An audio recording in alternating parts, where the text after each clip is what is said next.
어느 시대에나 그렇습니다마는 국가와 사회 지도자들뿐만 아니라 특별히 하나님의 말씀을 가르치는 영적 지도자들의 역할은 신앙 공동체 존립에 매우 중요하다고 말할 수 있겠습니다. 국가 지도자가 한 나라를 어떻게 또 어떤 방향으로 이끌어 가느냐에 따라서 국가의 운명을 좌우하게 될 텐데요. 신앙 공동체도 마찬가지입니다. 영적 지도자들이 하나님의 말씀을 어떻게 가르치냐에 따라서 그 가르침을 받는 사람들과 공동체의 운명이 결정된다고 해도 과언은 아닐 것입니다.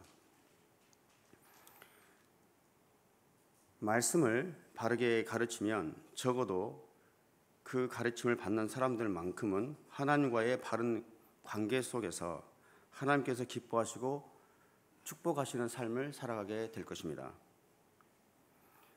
그러나 반대로 말씀이 바로 서지 않는다면 심판과 멸망의 길로 들어서겠죠. 그런 면에서 큰 공동체이든 작은 소그룹이든 하나님의 말씀을 가르치는 교회의 목회자, 교회의 직분자들과 순장님들의 역할이 얼마나 중요하겠습니까? 오늘 이 시간 공동체의 운명은 영적 리더들에게 무한한 책임이 있다라는 사실을 다시 한번 깨닫고 성도들 또한 영적 리더들의 가르침을 따라서 하나님의 말씀에 순종하며 응답하는 삶을 살아야 할 것을 결단하는 시간이 되기를 원합니다. 오늘 본문 말씀을 함께 보겠습니다. 먼저 4절에서 7절 말씀인데요. 내용은 완악한 마음을 버리고 하나님께로 다시 돌아오십시오 라는 말씀입니다. 함께 읽겠습니다. 시작. 너는 또 그들에게 말하여라. 여호와께서 이렇게 말씀하셨다. 사람이 넘어지면 다시 일어나지 않느냐. 사람이 떠나가면 다시 돌아오지 않느냐. 그런데 왜 이 백성들은 떠나가느냐. 예루살렘은 왜 끊임없이 떠나가느냐. 그들은 거짓에 붙잡혀 돌아오기를 거절한다. 내가 귀 기울여 들어보았지만 그들은 옳은 것을 말하지 않는다. 내가 무엇을 했는가 라고 말하며 자신의 약함을 후회하는 사람이 아무도 없다. 말이 전쟁터로 돌진한 것처럼 모든 사람들이 각자 자기 갈 길로 갔다. 하늘을 나는 황새도 자기의 정한 시기를 알고 비둘기와 제비와 두루미도 자기가 올 때를 지키는데 내 백성은 여호와의 법규들을 알지 못하는구나. 아멘. 4절에서 사람이 넘어지면 다시 일어나지 않느냐, 사람이 떠나가면 다시 돌아오지 않느냐라고 하나님께서 묻고 계십니다. 상식적으로 생각해 볼 때 사람이 넘어지면 당연히 다시 일어나지 않습니까? 일반적으로 넘어진 상태로 그대로 있는 사람은 없을 것입니다. 또 사람이 집을 떠나게 되면 언젠가 집으로 돌아오는 것은 당연한 인간의 본성일 것입니다. 동물도 귀소 본능이라는 게 있지 않습니까? 제비, 두루미 같은 철새들도 철을 따라서, 계절을 따라서 움직이는데요. 특히 비둘기는 귀소 본능이 매우 강한 동물입니다. 그렇다고 해요. 그래서 멀리 떨어진 낯선 곳에 가도 정확하게 자기 집을 찾아올 수가 있다고 합니다. 요즘 표현으로 따지면은 태생적으로 몸속에 위치 추적 장치인 GPS를 달고 태어나는 것이죠. 그래서 조류 연구자들이 정말 그런지 비둘기를 실험해 봤다는 겁니다. 그래서 멀리 어떤 위치에다 풀어놔도 처음에는 특정한 방향 없이 막 날아간다는 거예요. 그러다가도 나중에는 정확하게 자기의 집 방향으로 코스를 잡아서 날아가기 시작한다는 것입니다. 그래서 심지어 그 비둘기 마취를 해봤다는 거예요. 마취를 시켜서 먼 곳에 갖다 놓기도 해봤는데요. 집을 찾아가는 데는 전혀 문제가 없었다는 것입니다. 이상하지 않습니까? 그런데 그런 이유를 왜 그런지는 정확하게 알 수가 없다고 해요. 그래서 생각을 곰곰이 해본 결과 지구에는 자기장이라는 게 있지 않습니까? 자기장이. 그래서 그 자기장에 비둘기가 굉장히 민감하다고 해요. 그래서 자기장으로 자신의 위치를 파악을 한다는 겁니다. 파악하고 확인해서 집으로 이렇게 찾아간다고 하는데, 문제는 그 비둘기가 그 지구의 자기장을 어떻게 활용하는지를 모른다는 겁니다. 현대의 과학으로는 알 수가 없대요. 어쨌든 신기한 거죠. 하나님께서 그렇게 창조하신 것입니다. 말씀의 포인트는 이렇습니다. 이렇게 미미한 동물들도 집을 떠나면 본능적으로 돌아오게 돼 있는데 사람들은 어떠냐는 거죠. 사람도 귀소 본능이라는 게 있습니다. 그래서 사람들도 고향을 떠나게 되면 언제나 고향을 그리워하죠. 그리고 죽을 때가 되면 고향으로 돌아가서 묻히기를 원하지 않습니까? 영적인 측면에서도 같은 원리를 적용해 볼 수 있을 것 같습니다. 하나님의 백성들이 일시적으로 하나님을 떠나 방황한다고 해도 때가 되면 당연히 하나님께 돌아와야 하는 게 정상이지 않느냐라고 하나님께서 지금 말씀하고 있습니다. 그러나 당시 이스라엘 백성들은 이상하게도 오히려 그 본성을 거슬러서 역행했습니다. 넘어져도 일어나려 하지 않았고 떠나도 돌아올 줄 몰랐습니다. 왜 이 백성들은 떠나가느냐? 예루살렘은 왜 끊임없이 떠나가느냐?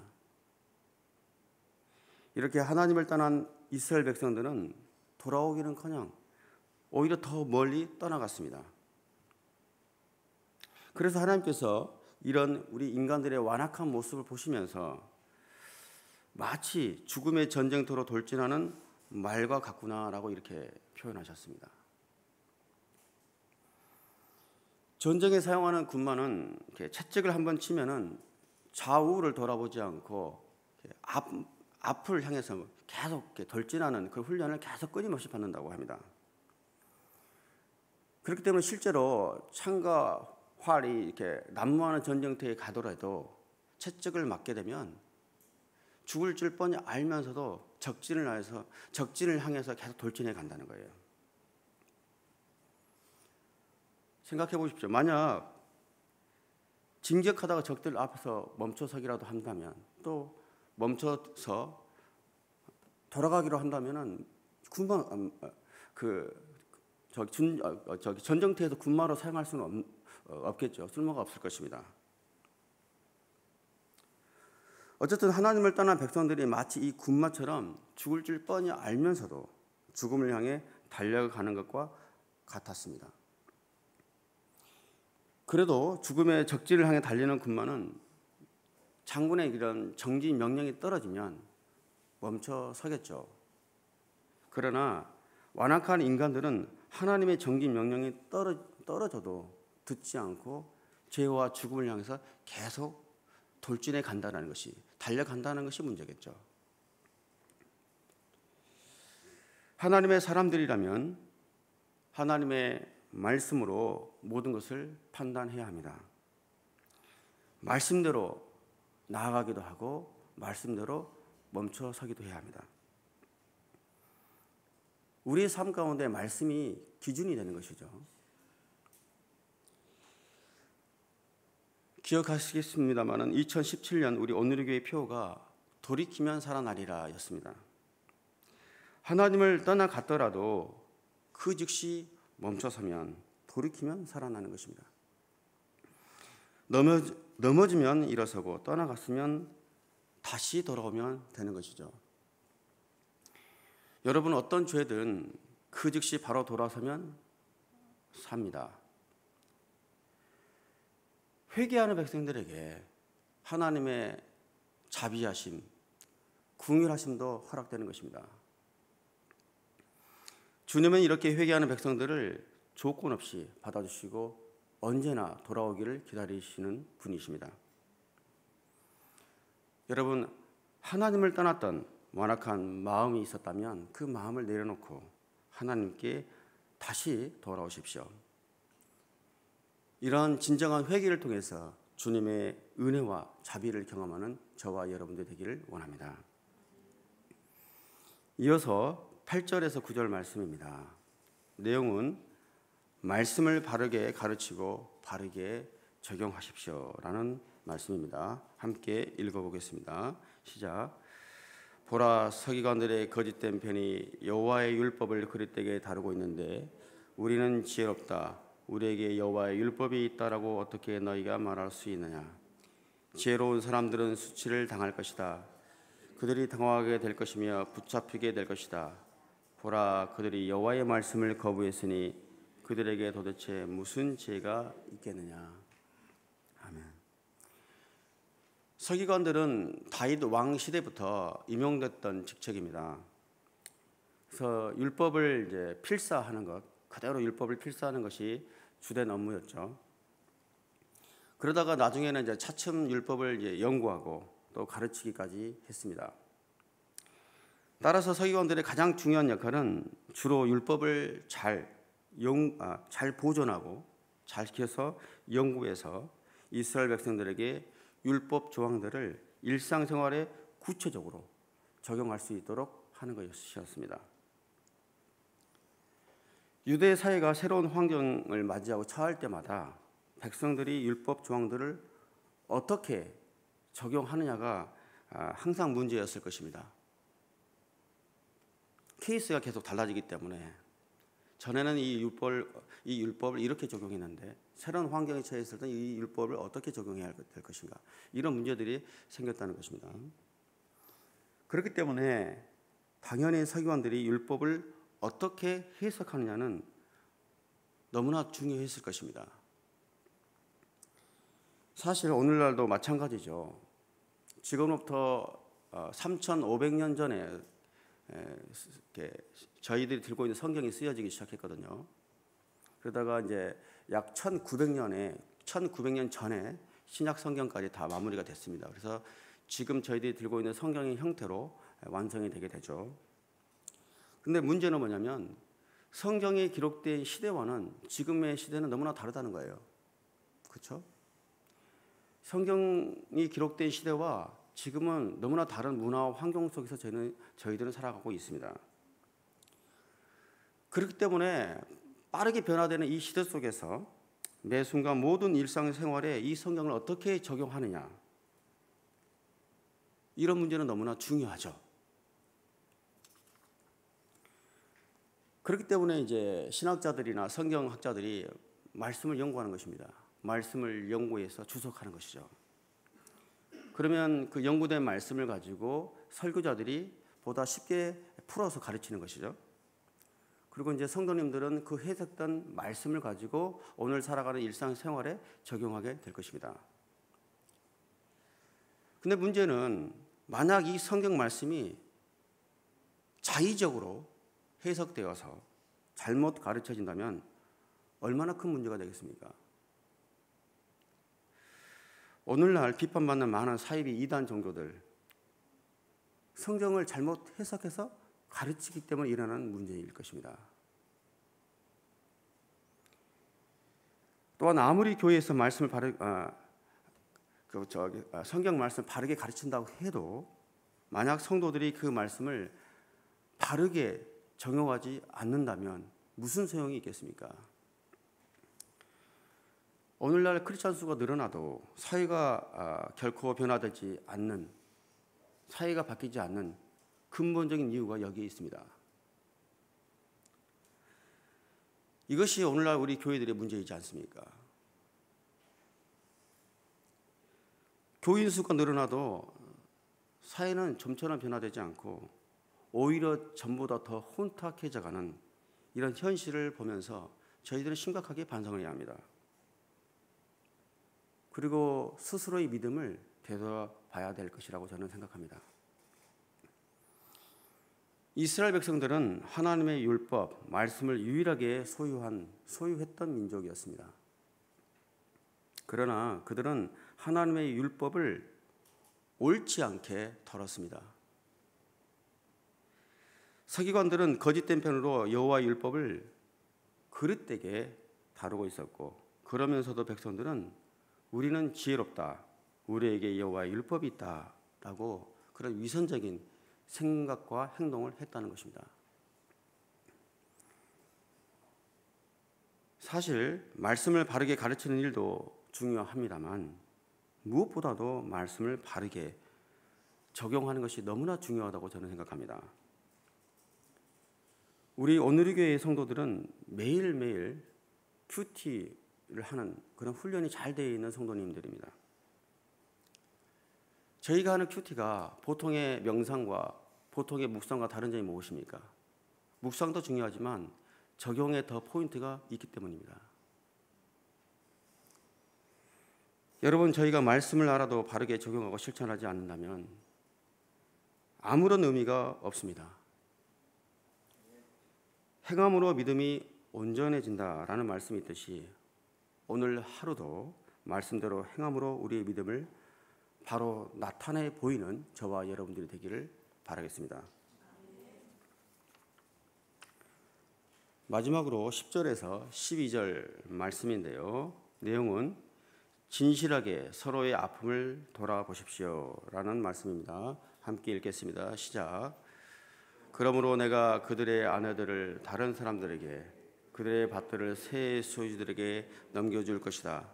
가장 작은 사람들부터 그들 모두가 부정한 소득을 탐하고 예언자들부터 제사장들까지 그들 모두가 거짓을 행하기 때문이다.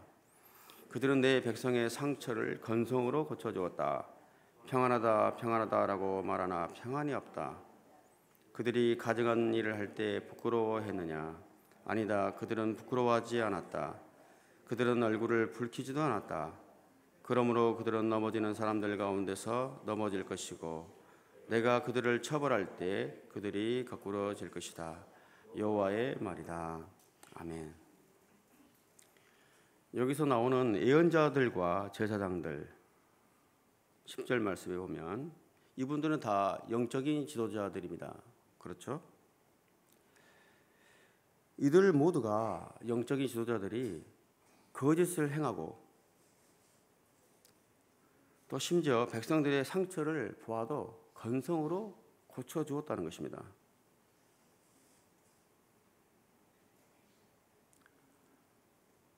곧 멸망 직전에 놓여 있는 예루살렘이 결코 평안한 상황이 아닙니다. 평안한 상황이 아닌데도 작은 자나 큰 자나 영적 지도자들 모두가 자신들의 권력, 재산, 위치를 지키기 위해서 백성들에게는 괜찮다, 평안하다라고 거짓된 평안만을 계속 외치고 있었다는 거예요. 그리고 백성들의 상처를 보고도 아주 건성으로 가볍게 다뤘다는 것입니다. 달리 표현하면 위장된 평화, 가짜 평화를 저장하고 있었던 것이죠. 괜찮지 않은데 괜찮다고 하는 것입니다. 나라 상태가 곧 망하게 생겼는데도 정부나 정치인들이 언론을 통해서 국민들의 눈과 귀를 막아버리는 거예요. 그리고 당리당략으로 정권에만 눈이 멀어서 국민들이 힘든데 그 아픔과 어려움은 도무지 돌아보지도 않는 그런 상황 같은 거죠. 여러분, 교회도 마찬가지입니다. 공동체 안에 평안이 없는데 평안하다고, 또 그리고 서로의 아픔과 상처가 뻔히 보이는데도 그냥 가볍게 여겨버린다면, 다룬다면 우리 모두가 아주 심각한 영적 어둠의 상태에 놓여 있다는 그런 신호일 것입니다. 오늘 우리는 이 하나님의 말씀에 진지하게 귀를 기울여야 합니다. 지금 여러분은 어떻습니까? 평안하십니까? 문제가 없는 가정이 없고 문제가 없는 공동체는 없습니다. 우리의 아픔은 하나님께서 다 알고 계십니다.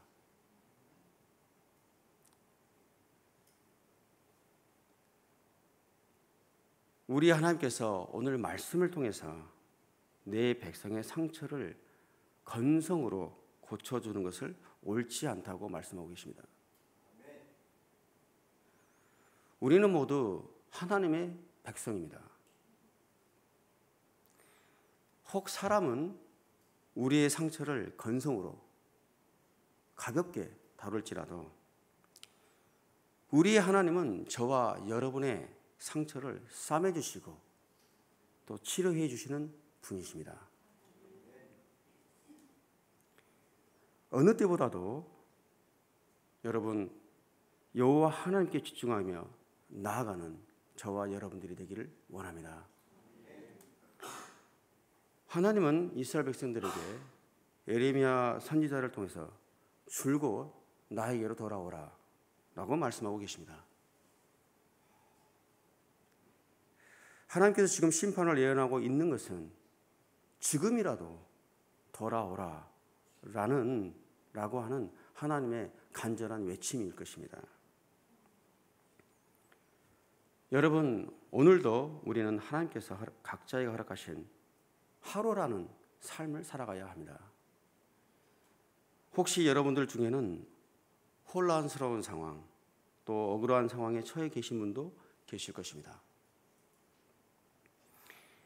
그럴수록 우리 자신이 그릇 행하지 않도록 우리 자신을 하나님 말씀 앞에 진실하게 비추어 봅시다. 말씀 안에서 하나님께서 원하시는 삶이 어떤 것인지, 그리고 그래서 지금 어디로 가야 하며 무엇을 행해야 하는지 진지하게 성찰해 보고 또 그에 합당한 삶을 살아가는 저와 여러분들이 되기를 원합니다. 여러분, 여호와 하나님께 돌아갑시다. 그분은 선하시고 전능하신 우리의 아버지이십니다. 오늘 하루도 하나님의 말씀으로 승리하시기를 바랍니다.